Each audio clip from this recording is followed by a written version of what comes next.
Hello and welcome to this week's episode of the Paranormal Lens podcast presented by Jot Nix Paranormal. I am Jamie Widener. I will be your host for this evening, and joined as always, I have Chad Thomas and Kirsten Tricano. Friends, how are we? What's going on? We're great, Jamie. We're great. Oh, How's that for I us, like Chad? that Chad's your spokesmodel. That's perfect. All right, cool. All right. Good night, everybody. Well, there we go. And that's it. Yeah, what a week, right? It's only Tuesday. Yeah, I mean, yeah. Saturday was a very full day for me. The Ren Fair rehearsals started back up. So Oh, yeah. it was a lot of just, yeah, here's everything. Now let's dig in. So it's going to be a very fun season. I'm excited to kind of be a Muppet again because I feel like every Ren Fair is you got the main character who's the only human being, and the rest of us are Muppets. So Okay. I get to be a Muppet. Nice. Okay. Well, the Ren Fair is a big deal, though. Like, at least in our area here in South Central Pennsylvania, it's the place where it attracts everybody, and there's something for everyone while you're there. I've met people from England that were like, yeah, every year we come here. It's like you would travel across half the world to come to a Ren Fair From England, from England. which is where a lot of the Renaissance. Anyway, We think it's a home game, right? There. Listen, I love when I get a compliment from them where they're like, wow, we can't even tell that you're faking an accent. I can't tell you're faking one right now, so. I got an accent? so, No, the goal is for this year. I can't fully disclose yet who I am, what I'm doing, all that type of stuff until the fair announces it. I can say though, I'm not English. If I can get a person from that country, if they come to the Ren Fair and like, wow, I can't tell you're putting on an accent, I've made it. Okay. More to come. I like this. Yeah. So, hopefully in the next week or two I can say something. Cool. Okay. Well, it's worth waiting for. So, my Saturday was at a dance recital. We talked about that. I was not dancing. I really wish you were. Jamie was not dancing, though he could have had the opportunity. They did some inflatable costume dances. He could have gotten up on stage and walked across, but An opportunity was missed. No, I don't think so. An opportunity was missed. This is normally about an hour. It's the youngest kids in a class, and they, at the end of the year, they do a presentation. They cut off for the summer once the school year ends. So, this is it. And it's usually like go, go, go. And there's always the need to transition between pieces to change costumes, get reset. And it's always a little awkward sometimes, because there's just like uncomfortable pause. And they filled the time this year with these inflatable costumes and somebody like dancing across the stage to some lively tune of some kind. And it was fun. It was a nice little interlude to move and break the time up so you're not just sitting there, you're watching something more. So I thought it was pretty genius. Mm-hmm. What we didn't know is that the costumes were just dropped backstage and the director just said, hey, figure it out. So some of it looked like they were just figuring out as they went. That's perfect. It was all fun. And they didn't know what music was coming because I picked the music as well. And it was just like, pick some lively, upbeat stuff, So we had anything from the William Tell Overture to the Benny Hill theme. Benny Hill theme was my favorite one, yeah. But for those of us old enough to know what that is, that's funny. I don't know what that is. No. So anyway. You have to Google that one. So that was the highlight of my weekend. Well, I did go to my dad's and get some work done. It was a nice day Sunday to be out in the sun and working and getting some yard work done for him. Absolutely, yes. Same kind of stuff here. I did something though for myself, and I think we've heard of this guy named Steve Dills, right? Yeah. No. You know who he is? Does it ring a bell? All right. Well, our listeners know who he is. He's been a guest here 4 or 5 times now. But Steve wrote this book, The Ghosts We Carry. It's blurred. I know. There's a bad angle here. So there it is. I can't get it right. Close enough. There it is. The Ghosts We Carry is what it's called. That's what matters the most. The sub of it is Grief, Haunted Places, and the People Who Never Leave Us. It was available on the 24th, Sunday the 24th. I ordered it, but because of the holiday on the 25th, it took an extra day, so I didn't come till late Wednesday night. I spent the weekend reading it. I finished it. Fantastic read. I really recommend it. Not just for paranormal people. It's not just about ghosts and haunted places. But the ghosts that we carry with us every day. In persons who have not left us. They're still with us here in our hearts and minds. Really introspective piece. Fantastic. I laughed a couple times. I nodded many, many times, and I'm going to be honest with you. At the end of one of the chapters, I ugly cried. So I really recommend it. Steve came up with, as a first-time author, I think he made a brilliant piece, and I hope everybody gets a chance to look through it at some point. So highly recommend it. It's available on Amazon, digital, and of course in hard copy. So go find it. Cool. Yeah, and then back to work on Monday. So hey, here we are. Mm-hmm. So are we sponsoring Steve now, or I think you should be sponsoring us. All the revenue he's rolling in for these books. But it's an affordable book. It's like $18. So yeah, he's not rich. No, definitely not. But there's a partnership opportunity, right? Of course. Yeah, really, really good guy. Definitely check it out. So yeah, I agree. So anyway, but So, the ghosts we carry here, how does that tie into what ghosts you're talking about tonight, Jamie? Well, it does, kind of. So I'm not going to give too much away to start it, but, we talk about paranormal stuff because it's paranormal lens, right? And that usually to most means, a spooky place, a spooky person, or a thing, a phenomenon of some kind or another. Perhaps some equipment, stuff. But at the heart of everything we do here, we're telling a story. Mm-hmm. And I'm not going to do that tonight. I'm going to continue that trend, but this is a bit different. And bear with me. Okay. So tonight we're going to talk about Mercy Brown. And Mercy Brown is a person. She lived back in the late 1800s. And she has a bit of a fantastic tale, one that is sad, and one that has a place even in today's times, which we'll talk about at the end. So, without further ado, let me dig into it. So, in the story of, the headline of this is Mercy Brown, vampire victim. So I think we can kind of feel where we might be going. But let me get there first. So, the snow in Exeter, Rhode Island fell quietly that January. It covered the crooked stone walls, the frozen farmland, and the narrow cemetery paths with white silence that felt almost holy. In the winter of 1892, the town seemed suspended between faith and fear. Smoke drifted from chimneys, horses crunched through ice-covered roads, families huddled close to their fireplaces, while death moved steadily from house to house. People whispered about sickness in those days, but not ordinary sickness. This was something worse. They called it consumption. The disease wasted people slowly. Victims became pale and thin. Their ribs showed through their skin. They coughed through the night until blood stained their handkerchiefs crimson. Parents watched children disappear inch by inch and breath by breath. Entire families vanished within a few years. And in Exeter, one family seemed cursed above all others. The Browns. By the time Mercy Brown died at just 19 years old, death had already visited the family repeatedly. Her mother was gone. Her sister was gone. Her brother Edwin was now wasting away in the same horrifying manner. The town needed an explanation. Doctors had none. So the people turned to something older than medicine. They turned to superstition.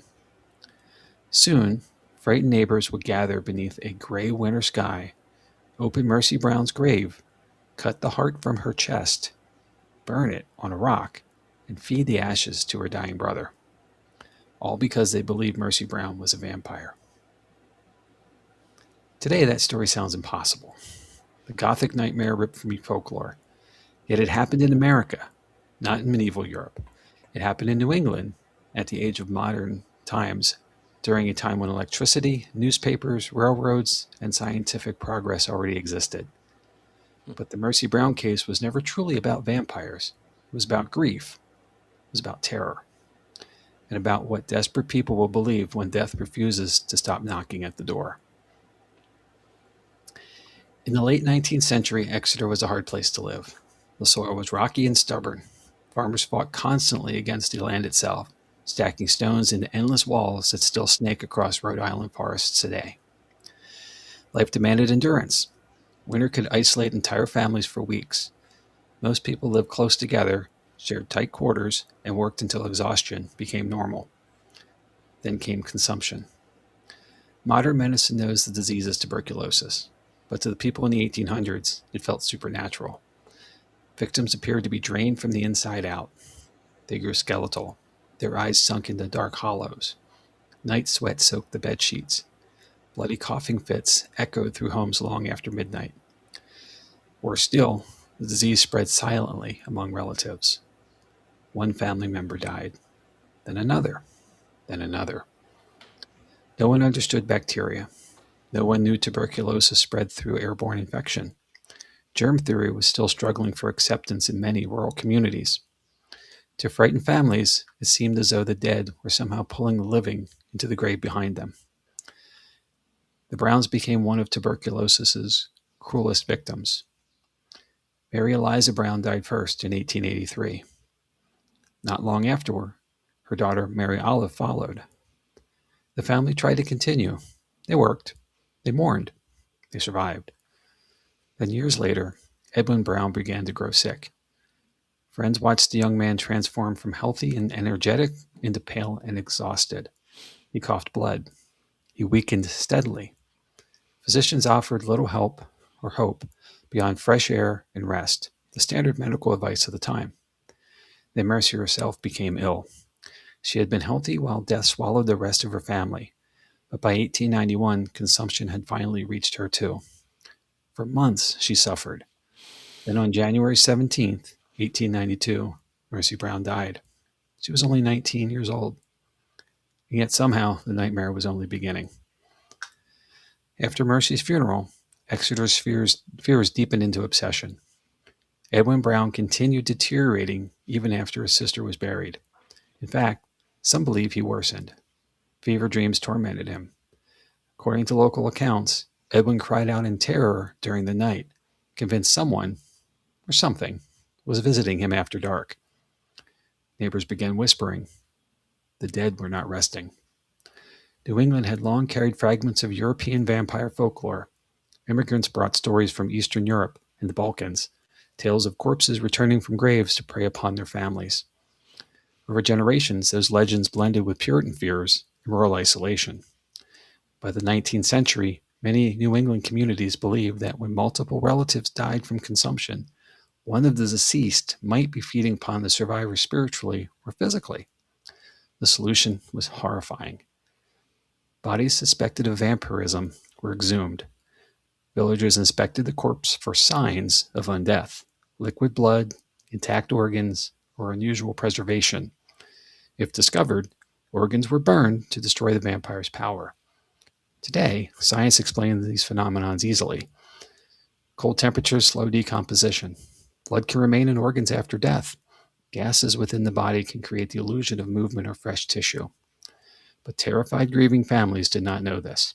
To them, the evidence seemed undeniable. Mercy Brown had become the prime suspect. The irony was devastating. A dead teenage girl, herself a victim of tuberculosis, was now blamed for the suffering of the living. On March 17, 1892, the townspeople opened the graves. It was bitterly cold. A small group gathered in the cemetery in Exeter, while snow covered the ground around them. Among those present were local townspeople, a physician, and newspaper observers who would later spread the story across America. First, they examined the bodies of Mercy's mother and sister. Those corpses showed ordinary decomposition, but Mercy was different. Because she had died during winter, her body had been placed in an above-ground crypt where freezing temperature preserved it naturally. When the grave was opened weeks later, Mercy appeared disturbingly intact. To frightened villagers, this was proof. They found blood in her heart. Her organs appeared to be preserved. In the mind of Exeter's residents, Mercy Brown was no longer merely dead. She was undead. The men cut open her chest, removed her heart and liver. They carried the organs to a nearby rock and burned them in a fire while smoke drifted upwards in the cold March air.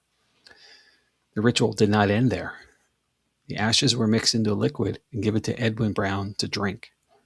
Townspeople believed this gruesome tonic might save his life by breaking the vampire's hold over him. It did not work. Edwin died less than 2 months later. Tuberculosis continued exactly as medicine, not superstition, predicted. But by then, Mercy Brown's story had already escaped Exeter, and America could not look away. Newspapers loved the story. By 1892, sensational journalism thrived across the United States. Editors knew readers craved bizarre tales from isolated towns.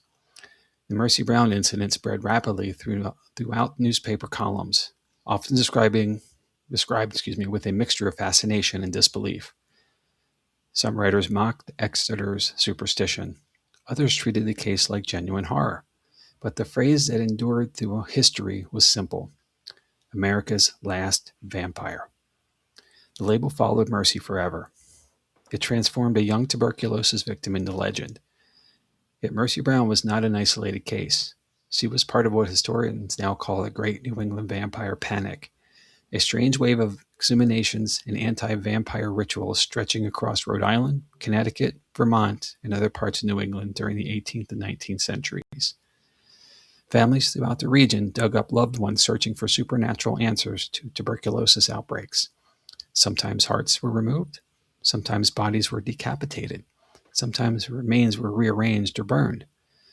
Fear turned grief into ritual. Historian Michael E. Bell later argued that these incidents reflected emotional desperation more than irrational madness. Families were watching loved ones die horribly while doctors stood helpless. Exhumations gave grieving communities a sense of action, however tragic or misguided. In many ways, the people of Exeter were not monsters. They were terrified. The Mercy Brown case becomes less supernatural and far more tragic when viewed through modern science. Tuberculosis was one of history's deadliest diseases. During the 19th century, it killed millions worldwide. In some American cities, it accounted for nearly 1 in every 7 deaths. Its symptoms almost perfectly match vampire folklore. Victims became pale from anemia. They lost dramatic amounts of weight. Blood appeared around the mouth after coughing, and people weakened at night and often looked healthier briefly before collapsing again. Even worse, tuberculosis spread slowly within households. Families watched one relative die after another, sometimes over years. Without understanding infection, it generally appeared as though the dead were somehow consuming the living. And then there was Mercy's body itself. Winter preservation created the illusion of unnatural freshness. Blood pulled inside organs after death. In freezing conditions, decomposition can pause almost entirely. To modern forensic experts, nothing about Mercy's remains suggested anything supernatural. But in 1892, science had not fully reached rural communities like Exeter. Fear had filled the gaps where knowledge should have been. And fear is incredibly persuasive. On a bit of a side note, one of the most fascinating mysteries surrounding Mercy Brown involved a certain famous vampire. You guys ever hear of Dracula? Mm-hmm.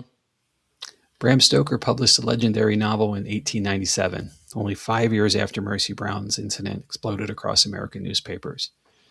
Some historians believe Stoker may have encountered reports about Exeter's vampire while researching folklore and supernatural traditions. Well, there's no absolute proof, but the timing is difficult to ignore. The late 19th century experienced a surge of public fascination with vampires. Gothic fiction was booming. Newspapers sensationalized folklore. Stories of exhumations and undead accusations traveled internationally. Some scholars speculate Mercy Brown may have influenced the character Lucy Westenra in Dracula, another pale young woman transformed into feared undead figure after death. Whether true or not, Mercy's story clearly entered vampire mythology permanently. The strange irony is impossible to miss. A frightened Rhode Island farming town helped shape global vampire culture, not through fiction, but through tragedy. Now today, Mercy Brown still rests in Exeter. Her grave has become one of Rhode Island's strangest tourist destinations. Paranormal investigators, historians, Gothic enthusiasts, and curious travelers visit the cemetery each year, searching for traces of the legend. Many arrive expecting horror. Instead, they often leave with sadness. Mercy's grave is modest, quiet, human. There are no fangs, no supernatural mysteries, just a resting place of a teenager whose death spiraled into one of America's strangest moral panics. Locals still debate the story, treat it as folklore. Others view it as an embarrassing chapter in New England history. A few insist strange things still happen around the cemetery after dark. But for many historians, the Mercy Brown case reveals something deeper than paranormal fascination. It exposes how fragile human reasoning becomes during collective fear. When death strikes repeatedly and explanations fail, people search desperately for patterns. Sometimes those patterns become myths. Sometimes those myths become violence. And sometimes the victim cannot defend themselves because they are already dead. Mass fear rarely appears irrational to the people living through it. That is what makes the Mercy Brown case so unsettling. Modern readers often laugh at the idea of vampires in 19th century Rhode Island. Yet history repeatedly shows that frightened societies embrace extraordinary beliefs when uncertainty and suffering become overwhelming. The people of Exeter were isolated. Medical science seemed powerless. Consumption spread invisibly. Families watched loved ones die one after another. In such conditions, folklore offered something that medicine could not: certainty. The rituals surrounding the suspected vampires gave grieving families a feeling of control. Digging up graves, burning organs, performing ceremonies, these actions created the illusion that something could still be done, even if it was horrifying. Anthropologists and folklorists studying the New England vampire panic often point out that these rituals reflected emotional survival as much as superstition. Communities were trying to impose order onto chaos. Mercy Brown became the center of that fear because her body appeared preserved. But preservation was not proof of evil, it was proof of winter. More than a century later, Mercy Brown refuses to disappear. Documentaries, podcasts, YouTube creators, and paranormal websites continue retelling the story to new audiences. Online communities often describe Mercy as America's last vampire, though historians note many earlier vampire accusations occurred throughout New England. Others focus on the Gothic imagery of the case: snowy graveyards, burning hearts, desperate villagers, and midnight rituals. But current internet discussions increasingly reinterpret Mercy not as a monster, but as a scapegoat. For decades, vampire legends often erase Mercy's humanity beneath sensationalism. Today, more writers empathize the human suffering underneath the folklore: a grieving father, a dying brother, a terrified town, and a young woman blamed for a disease she never understood. The real horror was never vampirism, it was tuberculosis. The Mercy Brown incident sits at a strange crossroads in American history. It happened during the dawn of modern science, yet ancient superstition still held tremendous power. Germ theory was emerging, scientific discoveries were accelerating, but many rural communities remained disconnected from those advances. The result was a collision between folklore and science.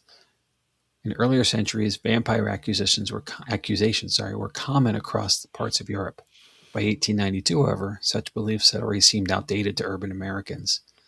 That tension became Exeter's story, especially shocking to newspapers at the time. How could something so medieval happen in modern America? The answer is uncomfortable, because progress is uneven. Fear survives longer than facts. And when people become desperate enough, even educated societies can return to ancient explanations for suffering. Mercy Brown's story remains powerful precisely because it feels impossible, yet undeniably real. The documents exist. The graves exist. The burned organs existed. History preserved every terrible detail. So, was Mercy Brown a vampire? No. She was a 19-year-old girl who died from tuberculosis during one of America's deadliest public health crises. But the question itself reveals why the story still endures. People do not remember Mercy Brown because they believe in vampires. They remember her because the story exposes something timeless about humanity. Fear can overpower reason. Grief can transform love into desperation. Communities under pressure can create monsters from the innocent. In the frozen cemetery in Exeter, the people who opened Mercy Brown's grave believed they were saving a life. They were not evil caricatures from a horror film. They were frightened human beings trapped between old folklore and incomplete science. And Mercy herself became the tragic symbol of that collision. More than a century later, her story still lingers in New England like winter fog drifting through old graveyards. Not because she rose from the dead, but because history never fully buried what happened to her. In the end, Mercy Brown was never America's last vampire. She was one of history's most haunting victims. So, let me cite some sources and we'll discuss. Mm-hmm. First, we have lostinhistory.com/the bizarre case of Mercy Brown, vampire victim. Next is allthat'sinteresting.com/Mercy Brown vampire. The Smithsonianmag.com/history/the Great New England Vampire Panic 364-82878. Our friends at atlasobscura.com/places/grave Mercy Brown. And lastly, newengland.com/yankee/history/vampire Mercy Brown, Rhode Island. All right. Well, before we get into discussion, let's catch up on some comments we had earlier. Stefan's here saying hello.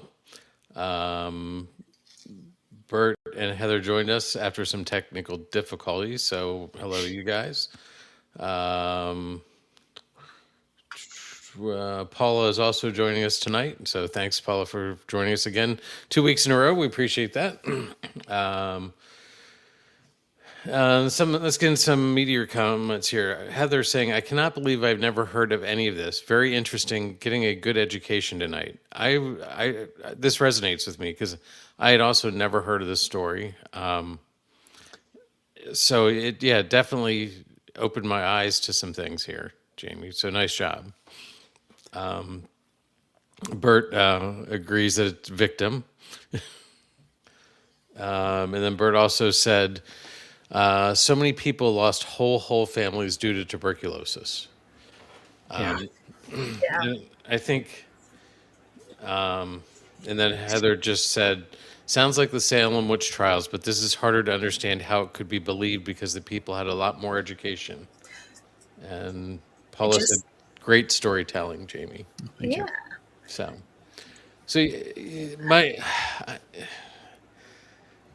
we're in the time that we live in, we look back on this and we go, how could that have happened? Yeah. But putting ourselves in that time and in that place, it does make sense. Like, because they were uneducated, at least in this part of the country. I mean, you know, it's rural towns, and even some rural towns now don't have the same education that we do in cities and universities and things like that. Yeah. Well, Exeter is still a fairly rural place, and if you've ever driven I-95 into Rhode Island, you know, from going up to say Boston or Providence, you've passed right through the area. It's southern Rhode Island, and it's right on the corridor. It struck me when I looked at it, you know, on the map, and I was like, oh my gosh, I've passed by here a gazillion times, you know.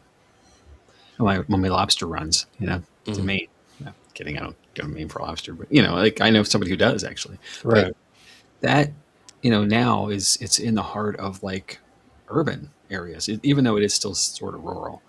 But it is one of those things where, you know, if you go back 100 years, you know, it's hard for us in modern times to go back, you know, because we can't relate to that same thing. But, you know, transportation was limited. The winter months were shutdown times, you know, especially in the New England weather with snow and everything. You know, you would, like, the beginning I started with, you know, they were there for weeks at a time in their home, you know, and the worst thing that could happen was having tuberculosis come home with you and you're locked in, you know, to think about it, you know, you're shuttered. So it is, and without, just go back to COVID, how difficult it was to get folks on board with wearing a mask. And not saying anything about that, but just the process, you know, and the understanding of what we have in modern science about airborne infections and this, how it's spread, and the protection that the mask can provide you, and the pushback that we got from parts of our communities. You know, they didn't even know to do that then. Masks technically didn't exist the way they do now. It would be a handkerchief or a scarf or something if they knew to do that much. Right. And without any access to science or any advancements in that rural community, they wouldn't even know Right. anything to do. So it is just exactly what it sounds like. It is this creeping death that comes from nowhere and takes people slowly. Mm-hmm. It's got to be horrifying, especially when you can't go anywhere. Like, you're there with that person, you cannot comfort your family, you can't do anything to help or support them. There is no resource to take to them to, or give them. It's amazing. And looking back, like, how could this happen? But it did. It happened over and over and over again, all around the world. Right. Paul also said COVID was also noticed. I think we meant no real answer for treatment. But yeah, so, well, and the situation where, assuming that there was a family member was a vampire and going and digging up all the graves, well, if you had all of them that you had dug up and you found one that the organs were intact, the logic in that time would have been, oh, well, there's something different with this. It must Yep. be a vampire. It's not like we can blame them for being unknowledgeable. It just because they just didn't have the knowledge. Like, Right. Well, it is exactly that. You revert to what you know, mhm, regardless of the advances of the times. You fall back to what you know, and you trust what your experiences are. mhm, And anytime you're in the northern states, in the wintertime, the ground is frozen. It is impractical to try to dig a grave, especially in 1892 with a shovel, a hand shovel, mhm, out in the backyard kind of thing, or wherever they are in the graveyard in this case. But it's not practical. So the above ground vault would have been, for lack of a better term, the cold storage that we would have now in a morgue, or a medical facility. mhm. And uh, fear and the shared piece of this, where if this is what you come across, doesn't come to mind at that point, because what you see is what you would know to be a vampire. Yeah. Kirsten, what do you think? I I think she's a victim. I mean, I know we're like saying like how like even in the comments like how could they like not know and everything. I think Heather said it the best way. You look at the Salem witch trial and the hysteria that happened there. Um, a lot of that time period was based on faith. There was a lot of faith and religion, and I think that was their only way of kind of reasoning as to why this is happening. Right. There's got to be a vampire, and they're not. I don't want to say they're not looking into the medical side of it, because I don't know, like I don't have the knowledge of knowing what medicine was like back in that time. Right. But I feel like there just was a weird mass hysteria, and people were just grasping at whatever they could to have like this is the cause of this problem. Right. That sort of ties into a comment that Bert has here. Even medicine has advanced a lot in the last 130 years. So it's hard to imagine that they did not know about these diseases back then. Yeah. So, and and it's still advancing. Yeah. Every day we're making new discoveries. I don't think, it's another rabbit hole. I don't think we know 10% of what we could find out about the human body and health and illnesses and stuff like that. Sure. So, Well, go backwards though to that era, and with what we have now, we have access to everything at our fingertips, right? It's in our Oh yeah. pocket, right? mhm, And uh, then news spread by two means: one, word of mouth, which someone had to come to you, and two, by newspaper, which you had to go get. And not everybody had the resources to connect to either of those things, depending on the weather and the climate and their location and so forth. There are people who didn't see others for a long time, mhm, and drastic things can change, in that window. Think about Mhm. how quickly And I'll go off of the COVID direction, but right now in Africa, there's an Ebola virus outbreak. Yes. It is by record, the third worst in history. And it's happening in our time. And if I didn't see an article about that today, I would not even know it's happening. And it's been going on since March. So here we are 3 months down the line, and it's not world news yet necessarily. Although plenty of people there are infected, dying, their conditions are poor. Same idea, where they have limited access to resources. It's what we would consider a third world country. Mm-hmm. So, modern science and medicine may not be readily available, at least not in the rural areas where the virus is out, the bigger outbreak is. And it's happening in front of us, where we wonder how it could have happened 130 years ago. I'm wondering how it can happen today. Right. But it is. And that's fascinating. Mm-hmm.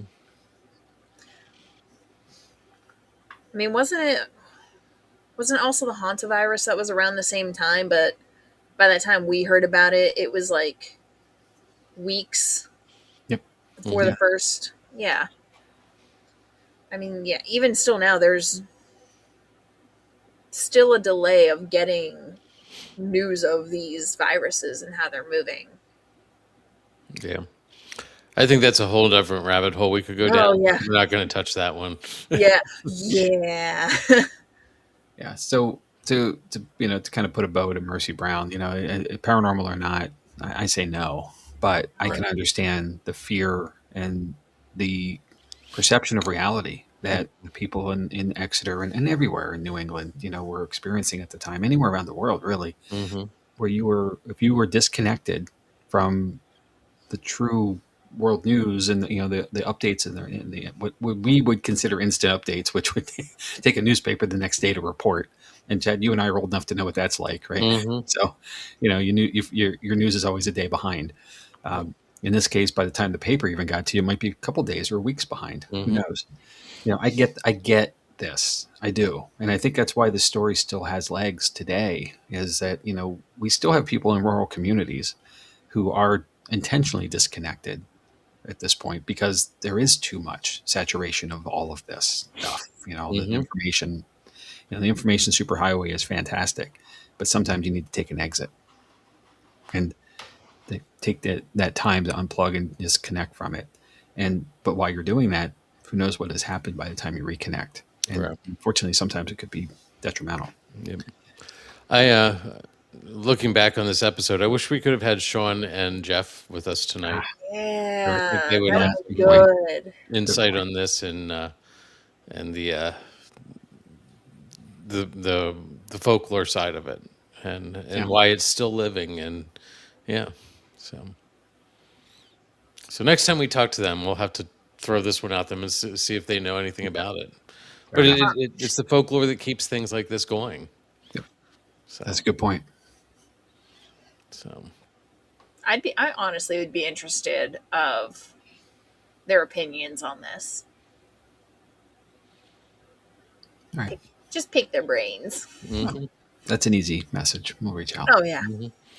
Well, we'll have to do a follow up on this part 2 in a month or so and see what they think. So yes, please. Excellent.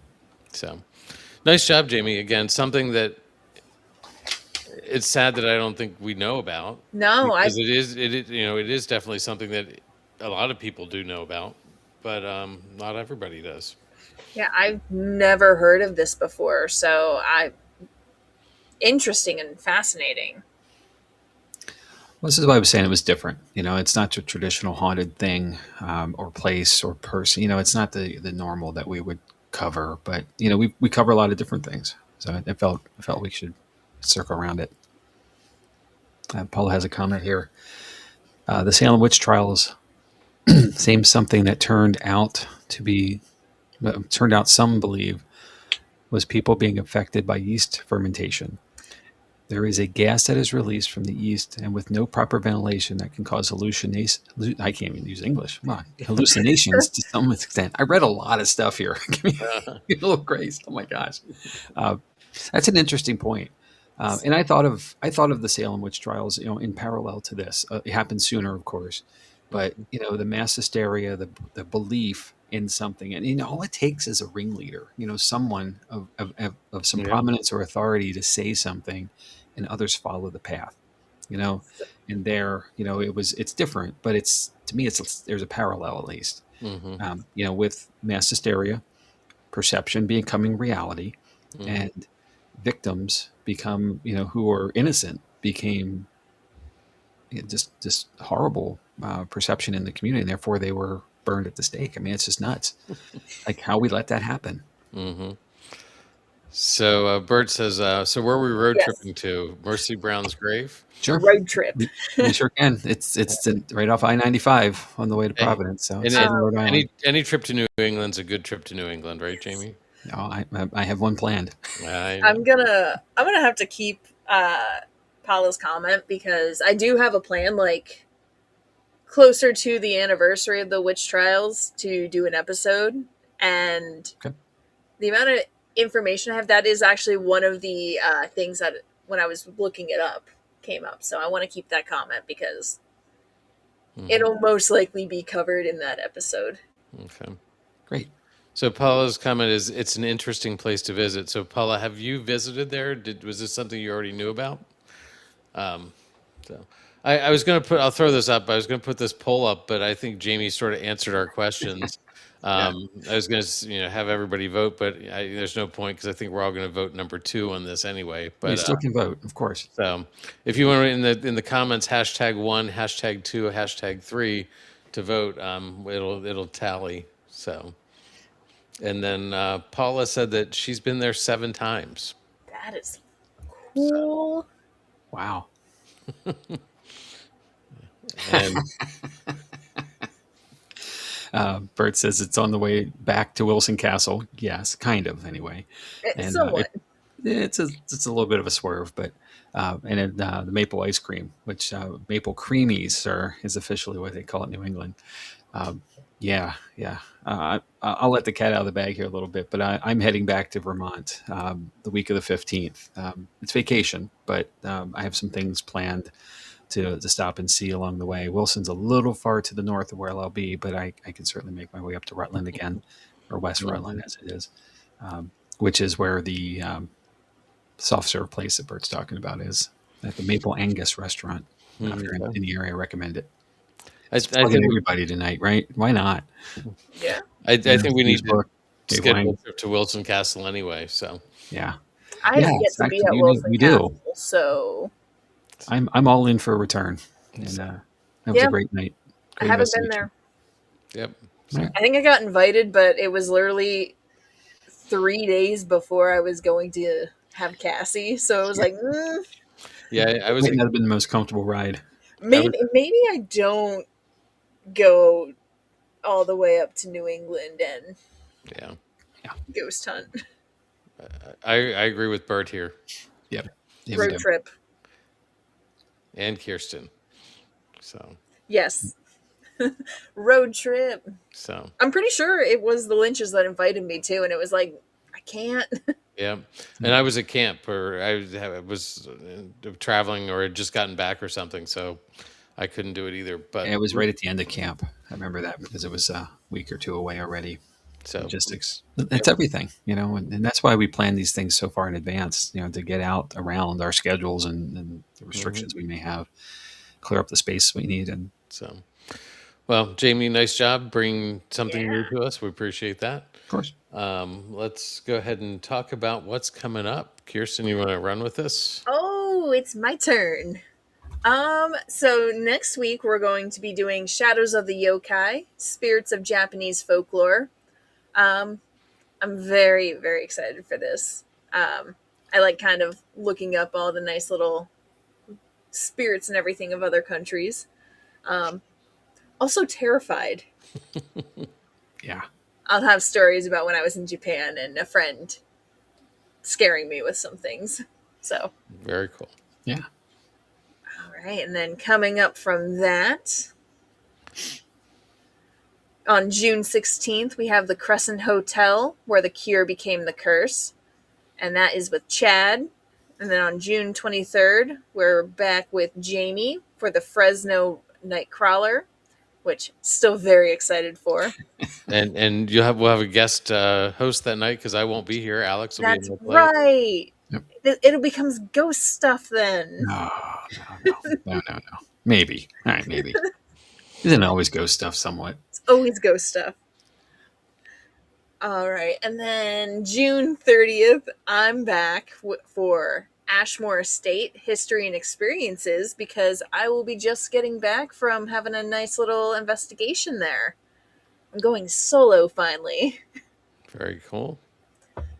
Then July 7th, we have no show. We're going to kind of do a reset before we start up with our next season, so season 4, which will be on July 14th, and I believe that's Chad. Mm-hmm. Oh, how do you pronounce that one word? Landhold's Mohican Castle. Landol's Mohican Castle. Mm-hmm. Thank you. So that's what we have coming up so far. Yeah. If you want to get in contact with us, there's a few different ways you can do that. We'll get into that comment in a bit. One of the ways you can contact us is through our team's website, which is www.jot-nixparanormal.com. Or you can email us at info@paranormal-lens.com. We also have a link tree, which is linktr.ee/paranormal-lens. And if you want to support the podcast at all, you can also go to a Buy Me a Coffee. Even if you don't support us, it's all good. We're not going anywhere. That's just to kind of help with our funds for running all the program and everything for the podcast. And that is buymeacoffee.com/paranormal9. Or if you're watching it, there is a nice little QR code right now up on the screen that you can scan to get right there. Yep. I finally made it. I didn't mess it up. So we had we had 3 votes. I didn't refresh, but we had 3 votes for victim. Everything else was at 0. So I think we all are in agreement on that. So there is a comment that I just saw from that has to do with Celtic Fling. Yep. I will be there. I will be working. Sadly, I'm going to be in a building, but on the few occasions I'm walking around, if you run into me, say hi. Let's snap a photo. I'm down to meet people. Mm-hmm. So, and do you want to address what's wrong with ghost stuff? There is nothing wrong with ghost stuff. I need to get the clip and everything. I'm pretty sure it is still on the Paranormal team's TikTok. It is. One of the first investigations I did with the team, we were at White Hill, and up in the attic, Jamie and Chad's son Alex are over in one room. I'm with another former member. We were setting up, and we're ready to go in this one room, and we're just watching this red light in the other room, and we're trying to figure out what's going on.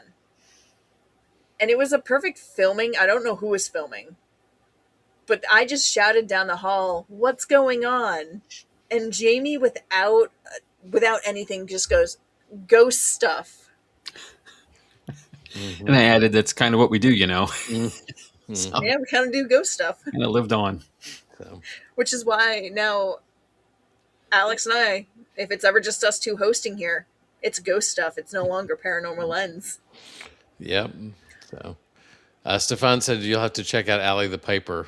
I will definitely check her out. I follow her on TikTok. Yeah. She's very talented. Yeah, she's pretty amazing. So, I also want to shout out that next Monday, June 8th, I'm going to be on the Stay Haunted podcast with our friends who do that podcast.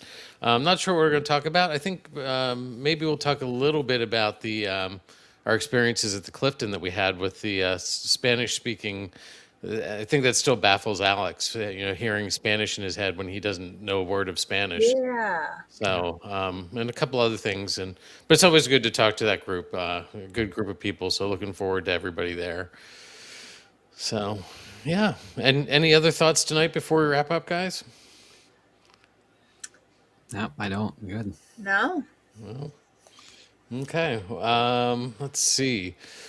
Tonight we explored one of America's most infamous supernatural legends, a tale of sickness, superstition, and a young woman whose name became immortalized. I'm having the same trouble as Jamie here in vampire lore. Whether you believe Mercy Brown was the center of a genuine paranormal mystery or the victim of community desperate for answers, her story remains one of the most fascinating chapters in American folklore. So thank you for spending part of the evening with us. Be sure to follow us on Facebook, YouTube, and Spotify. And until our next investigation, stay alert, stay respectful, and stay curious. Good night, everybody. We'll see you next week.